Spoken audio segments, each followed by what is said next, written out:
Jo sóc el Mario i tinc 6 anys. Faig P5 a l'escola. I tinc 2 papes i un germà gran. Però a la meva escola hi ha una nena on té 2 mames. Jo sóc el Pol. Jugava amb tot, però també jugava amb nines. I sé que en el meu àmbit familiar em sentia molt còmode jugant amb nines, però si mai venia algun amic de l'escola a casa, tenia preocupació per amagar-les i que no les trobés.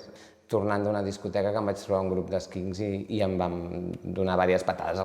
Quan surts de l'armari, és aquest moment que és a les pel·lícules, perquè no surts de l'armari un cop, surts moltíssimes vegades i jo crec que surts quasi cada dia fins que mores, pràcticament. I en aquest sentit, sí, hi ha un dia a la família que ho dius, hi ha un altre dia que ho expliques a la feina. I hi ha moltíssimes microsituacions al cap del dia que pots decidir no sortir de l'armari o sí. Et pregunten molts cops, i la teva nòvia què diu?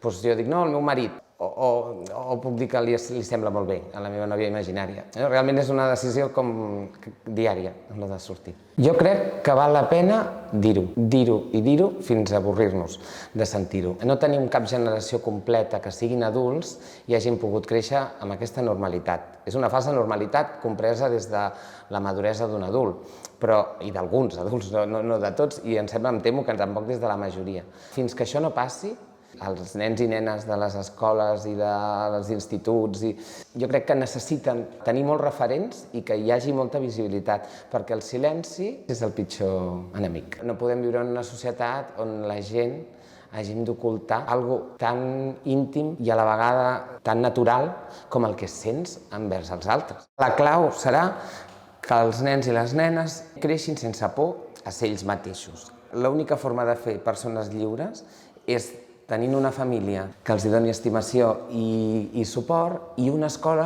on s'expliqui aquesta diversitat sense cap tipus de complexe.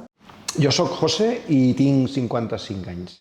La mare va tindre un disgust molt gran i que li ha durat, i no sé si encara li dura, ho accepta, però pensa, com està? Amb un noi que no és el mateix.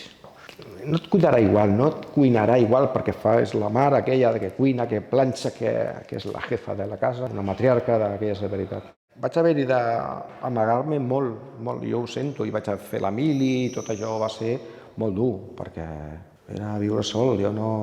O sigui, l'amistat amb els demés és explicar tot sobre tu, i compartir, i no sé què. I jo no poder compartir les meves, i amb 14, 15, 16 anys, que és quan comença tot a bullir, això jo m'ho vaig menjar cap a dins. I per això suposo que estic acostumat i em costa.